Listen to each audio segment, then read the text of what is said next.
ಕಳೆದ 860ಕ್ಕೂ ಹೆಚ್ಚು ದಿನಗಳಿಂದ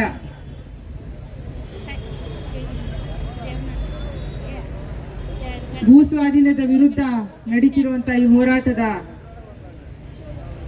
ರೂವಾರಿಗಳಾಗಿ ಬಹಳ ಗಟ್ಟಿಯಾಗಿ ಹೋರಾಟವನ್ನ ಕಟ್ಟಿ ನಡೆಸ್ಕೊಂಡು ಬರ್ತಿರುವಂತಹ ಎಲ್ಲ ರೈತ ತಾಯಂದ್ರೆ, ಸಹೋದರರೇ, ಸಹೋದರಿಯರೇ ಮತ್ತು ಈ ಹೋರಾಟದ ಬೆನ್ನೆಲುಬಾಗಿ ಈ ಹೋರಾಟಕ್ಕೆ ಸಹಕಾರವನ್ನ ಕೊಡ್ತಾ ಬಂದಿರುವಂತಹ ಎಲ್ಲ ಸಂಘಟನೆಯ, ದಲಿತ ಸಂಘಟನೆ, ಕಾರ್ಮಿಕರ ಸಂಘಟನೆ, ಮಹಿಳಾ ಸಂಘಟನೆಗಳು, ಇನ್ನೂ ಅನೇಕ ಸಂಘಟನೆಗಳು ಇದ್ರ ಜೊತೆಗಿದ್ದಾವೆ. ಎಲ್ಲರಿಗೂ ನನ್ನ ನಮಸ್ಕಾರಗಳನ್ನ ತಿಳಿಸ್ತಾ, ಸ್ನೇಹಿತರೆ, ಶಾಂತಿಯುತವಾಗಿ 842 ದಿನಗಳಿಂದ ಹೋರಾಟ ಅಲ್ಲಿ ಚನ್ನರಾಯಪಟ್ಟಣ ಹೋಬಳಿಯಲ್ಲಿ ನಡೀತಾ ಇತ್ತು. ಚನ್ನರಾಯಪಟ್ಟಣ ಹೋಬಳಿಯಿಂದ ನಾವು ಇಲ್ಲಿಗೆ ಬರೋದಕ್ಕೆ ಕಾರಣ ಏನಪ್ಪಾ ಅಂತಂದ್ರೆ, ನಾವು ಒಕ್ಕರಣದಿಂದ ನಾವು ಈ ಆಗ್ತಿರುವಂತ ಭೂ ಸ್ವಾಧೀನದ ವಿರುದ್ಧ ನಾವು ಬೇಡ ಅಂತ ಹೇಳ್ತಾ ಬಂದಿದ್ರು ಕೂಡ 2 ಹಳ್ಳಿಗಳಿಗೆ ಪುನಃ ಫೈನಲ್ ನೋಟಿಫಿಕೇಶನ್ ಮಾಡಿದ್ದಾರೆ.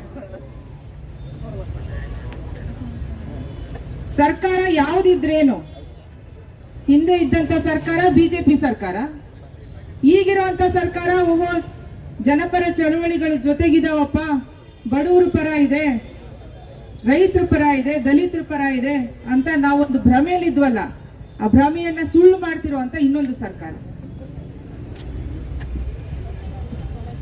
ಇವತ್ತು ನಾವು ಇವ್ರಿಗೆ ಚನ್ನರಾಯಪಟ್ಟಣದಿಂದ ನಾವು ಕೂಗಿ ಹೇಳಿದ್ರೆ ಕೇಳಿಸ್ತಾ ಇಲ್ಲ ಇವರಿಗೆ, ಹಾಗಾಗಿ ಅವ್ರ ಮನೆಗೆ ಹೋಗಿ ತಿಳಿಸೋಣ ಅಂತ ಹೇಳಿ ನಾವು ಜಾಥಾ ಹೊರಟಿದ್ವಿ. ನಿನ್ನೆ ರಾತ್ರಿ ನೋಡಿದ್ರೆ ಪೊಲೀಸರಿಂದ ಒಂದು ನೋಟಿಸ್ ಬಂದಿದೆ,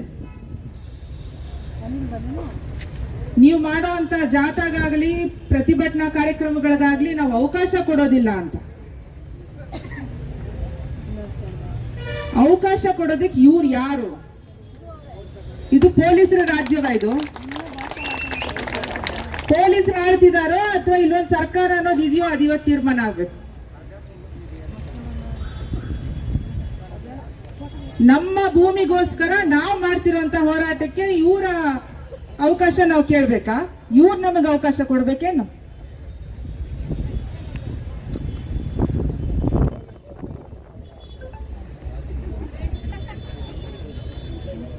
ಆಂಜನೇಯ ರೆಡ್ಡಿ ಅವ್ರು ಮಾತನಾಡುವಾಗ ಹೇಳ್ತಿದ್ರು,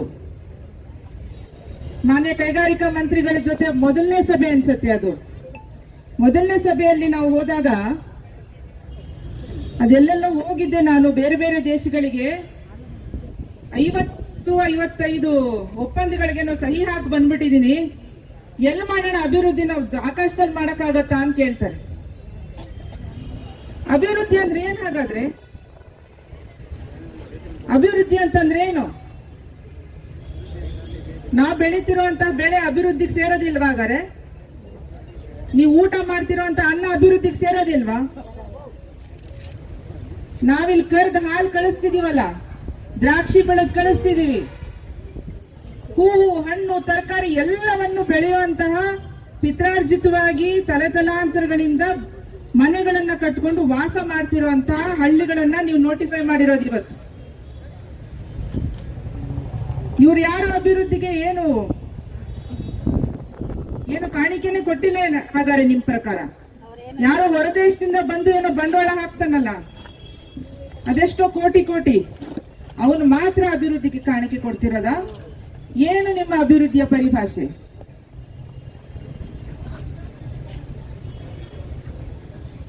ಯಾತಕ್ಕೆ ಈ ಜಿದ್ದಿಗೆ ಬಿದ್ದಿದ್ದೀರಿ? ಈ ಜಿದ್ದಿಗೆ ಬಿದ್ದಿರೋ ಅಂತ ಕಾರಣದ ಹಿಂದೆ ಇರುವಂತದ್ದು ಏನು? ಯಾರಿದ್ದಾರೆ ನಿಮ್ ಹಿಂದೆ?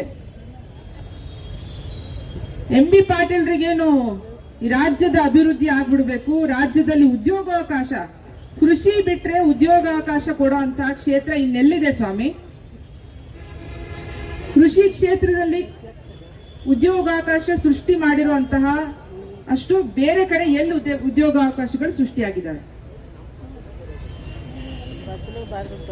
ಯಾವುದನ್ನು ಲೆಕ್ಕಾಚಾರ ಮಾಡದೆ ಎಲ್ಲ ಕಡೆ ಈಗಾಗಲೇ ಭೂ ಸ್ವಾಧೀನಗಳಾಗಿದ್ದಾವೆ. ನಮಗೆ ಗೊತ್ತಿರೋ ಹಾಗೇನೆ 75,000 ಎಕರೆಗಳಷ್ಟು ಭೂ ಸ್ವಾಧೀನ ಈ ರಾಜ್ಯದಲ್ಲಿ ಆಗಿದೆ. ಏನ್ ಮಾಡಿದಿರಿ ಅಲ್ಲಿ ಅಭಿವೃದ್ಧಿ? ಯಾವ ಅಭಿವೃದ್ಧಿ ಮಾಡಿದ್ರಿ ತೋರಿಸಿ ನಮಗೆ. ಒಂದು ಶ್ವೇತಪತ್ರ ಹೊರಡಿಸಿ.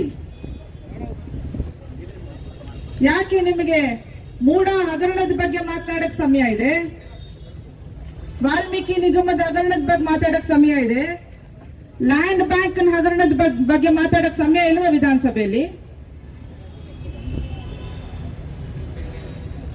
ದೇವನಹಳ್ಳಿಯ ಹೋರಾಟ ಅದು ಕೇವಲ ದೇವನಹಳ್ಳಿದಲ್ಲ, ರಾಜಧಾನಿಯ ಪಕ್ಕದಲ್ಲಿರುವಂತಹ ಈ 13 ಊರುಗಳ ಹೋರಾಟ ಇದೆ. ನೀವು ಮಾಡ್ತಿರುವಂತಹ ಹೋರಾಟ ಇಡೀ ದೇಶದ ಕೃಷಿಯನ್ನ ಕಾಪಾಡುವಂತ ಹೋರಾಟ ಇದೆ. ಇಡೀ ದೇಶದ ಭವಿಷ್ಯದ ಮಕ್ಕಳ ಅನ್ನದ ಅಧಿಕಾರವನ್ನ ಕಾಪಾಡುವಂತ ಹೋರಾಟ ನೀವು ಮಾಡ್ತಾ ಇರುವಂತದ್ದು. ಕೇವಲ ನಮಗೇನೋ 1-2 ಎಕರೆ 3 ಎಕರೆ ಮಾಡ್ಕೊಳ್ತಿದ್ವಿ, ನೋಟಿಸ್ ಬಂದ್ಬಿಟ್ಟಿದೆ ಅನ್ನೋದು ಹೌದು. ಆದ್ರೆ ನೀವು ತಾಯಂದ್ರು ಕಟ್ತಿರುವಂತ ಹೋರಾಟಗಳಿದೆಯಲ್ಲ, ಇದು 2 ವರ್ಷದಿಂದಕ್ಕೂ ಹೆಚ್ಚು ದಿನಗಳ ಕಾಲ ನೆಮ್ಮದಿ ಕಳ್ಕೊಂಡಿದೀವಿ. ಏನಾಗತ್ತೋ ಅನ್ನುವಂತ ಆತಂಕ ಇದೆ. ಎಲ್ಲ ಆತಂಕಗಳ ನಡುವೆ ಈ ಹೋರಾಟವನ್ನ ಕಟ್ತಾ ಇರುವಂತದ್ದು ಇಡೀ ದೇಶಕ್ಕೆ ಒಂದು ಮಾದರಿಯನ್ನ ಕೊಡುವಂತ ಹೋರಾಟ ಸ್ಪಷ್ಟವಾಗಿದೆ. ಬಂಡವಾಳಶಾಹಿಗಳು ಒಂದು ಕಡೆ, ದುಡಿಯೋ ವರ್ಗ ಇನ್ನೊಂದು ಕಡೆ. ಜಾಗತೀಕರಣ ಶುರು ಆದಾಗ ನಾವು ಇದು ಆಗತ್ತೆ ಅನ್ನುವಂತಹ ಊಹೆಗಳಿದ್ವು. ಆದ್ರೆ ಇವತ್ತು ಪ್ರತಿ ದಿನ ಸ್ಪಷ್ಟ ಆಗ್ತಾ ಇದೆ. 5,000 ಕೋಟಿಯದೇನೋ ಹೇಳ್ತಿದ್ರಲ್ಲ, ಅಂಬಾನಿ ಮಾಡಿರುವಂತ ಖರ್ಚು 5,000 ಕೋಟಿ. ನಮ್ಮ ದೇಶದಲ್ಲಿ ಎಷ್ಟು ಜನ ಇದ್ದೀವಿ? 140 ಕೋಟಿ.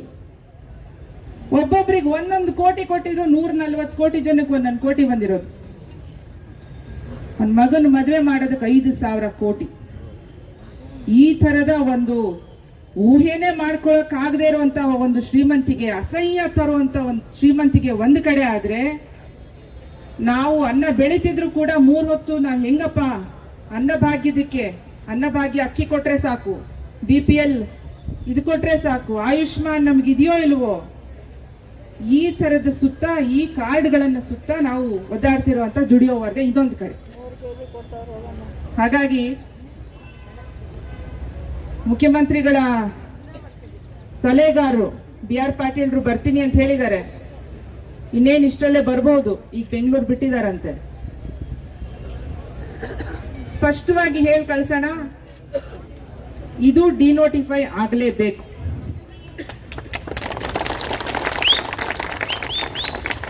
ಇವ್ರ ಪೇಪರ್ ಮೇಲೆ ಇಷ್ಟ ಬಂದಾಗ ನೋಟಿಫಿಕೇಶನ್, ಇಷ್ಟ ಬಂದಾಗ ಡಿನೋಟಿಫೈ ಮಾಡೋದಿಕ್ಕೆ ನಾವು ಆಟದ ಗೊಂಬೆಗಳಲ್ಲ. ನಾವಿವತ್ತು ಸೇರಿರೋದು ನಿಮಗೆ ಮರು ನೋಟಿಸ್ ಕೊಡೋದಿಕ್ಕೆ. ನೀವು ಕೊಟ್ಟಿರೋ ನೋಟಿಸ್ ನ ನಮಗೆ ಸುಟ್ಟಾಕಕ್ಕೆ ಒಂದು ಬೆಂಕಿ ಕಡ್ಡಿ ಸಾಕು ನಮಗೆ. ನಮ್ಮ ತಂದೆ ಪದೇ ಪದೇ ಹೇಳೋರು, ಭೂಮಿಯಪ್ಪ ಅದೇನ್ ಚಾಪೆನ ಸುತ್ಕೊಂಡೋಗಕ್ಕೆ ಅಂತ. ಭೂಮಿ ಅದು, ಭೂತಾಯಿ ಅಲ್ಲೇ ಇದ್ದಾಳೆ. ಭೂತಾಯಿ ಸಂರಕ್ಷಣೆ ಮಾಡೋದು ನಮಗೆ ಗೊತ್ತಿಲ್ಲ ಏನು? ನಮ್ಗೆ ಗೊತ್ತಿದೆ. ಹಾಗಾಗಿ ಯಾರು ಆ ನೋಟಿಫೈ ಮಾಡಿರುವಂತ 2 ಊರಿನ ಬಾಂಧವರು ಬಂದಿರಬೇಕು, ರೈತ ಬಂಧುಗಳು. ಯಾರು ಹೆದರ್ಕೊಳ್ಳೋ ಅವಶ್ಯಕತೆ ಇಲ್ಲ. ನಾವಿವತ್ತು ಇಲ್ಲಿಂದ ಸರ್ಕಾರಕ್ಕೆ ಮರು ನೋಟಿಸ್ ಕೊಡೋಣ.